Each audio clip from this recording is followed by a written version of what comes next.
એક જમાનો હતો જ્યારે ચુડેલ નામ સાંભળતા જ લોકોના રૂવાડા ઊભા થઈ જતા. લોકો ડરના માયરા ત્યાંથી દૂર ભાગતા.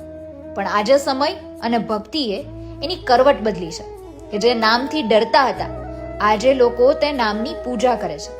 આપણે વાત કરી રહ્યા છીએ પાટણ જિલ્લાના કુણઘેર ગામે આવેલા સુપ્રસિદ્ધ ચુડેલ ધામની. આશરે 250 વર્ષ જૂની લોકવાયકા મુજબ કુણઘેરના રાયચંદદાસ પટેલે એક વરખડીના ઝાડ નીચે માતાજીની 5 ઈંટોની ડેરી બનાવી પૂજા શરૂ કરી. પ્રેત યોનીમાંથી દેવી તરીકે પૂજાતા આ ચુડેલ માતાએ ગામને એક નવી ઓળખ આપી.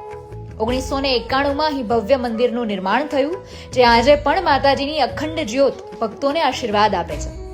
ચુડેલ ધામની વિશેષતા એ છે કે અહીં કોઈ પણ મૂર્તિ નથી, માત્ર માતાજીની જ્યોત સ્વરૂપે દર્શન થાય છે.